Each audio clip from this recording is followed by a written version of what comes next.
The mind of a high schooler. It's this place where the subject is trapped and unsure of anything. It's a place of bizarre ideas and overwhelming to-do lists. They go a little bit like this.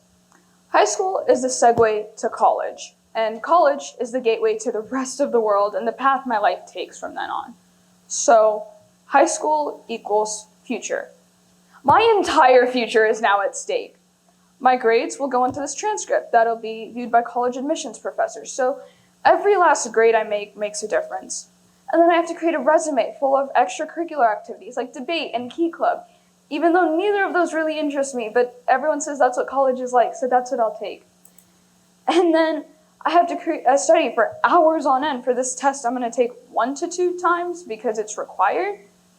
And then any free time I somehow keep, I have to fill up with volunteer hours, so I look like a kind and compassionate human being who is a part of their community. It's overwhelming. School has become a source of stress for me. That's a common sentiment, but as someone who couldn't wait to go back on Sunday night, that thought came as a revelation. It started with freshman year of high school. I took AP Biology, and it's known to be a tough course.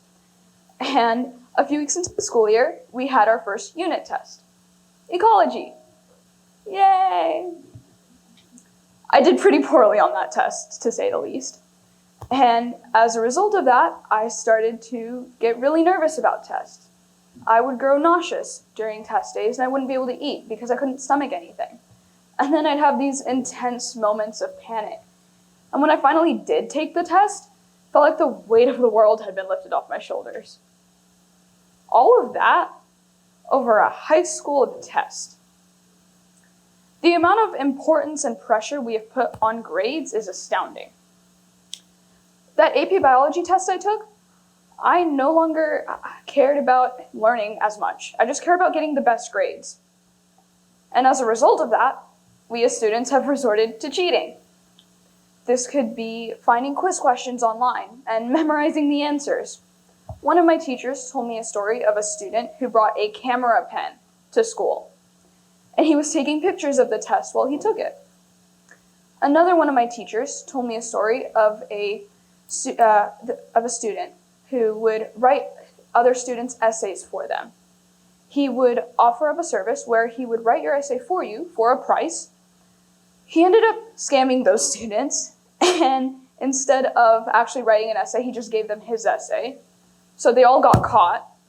But the question is, why did any of these students even need to go to those lengths? The truth's quite simple. We're terrified of making mistakes. Society needs to stop penalizing us for making mistakes and instead needs to actually give us a chance to learn from them.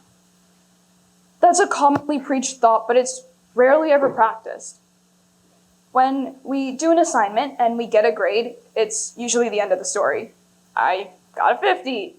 Oh well. I don't get a chance to learn from my mistakes or try to bring my grade up and actually feel better about the concept. And so as a result of that, students aren't learning their subjects. They're just learning the best methods to get the best grades. And to add insult to injury, not all people are created equal. Shocking, I know. But not every student has the ability to go home for hours every night and study to keep up those grades honestly.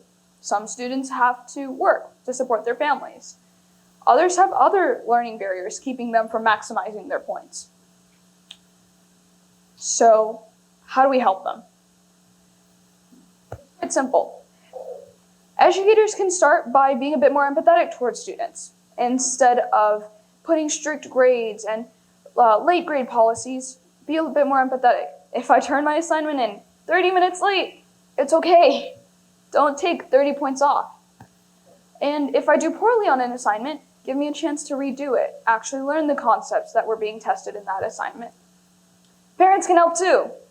Instead of forcing your kid to perform to a certain degree, be patient with them. Just give them a chance to figure their lives out. And then finally, we as students can start to take that pressure off of ourselves.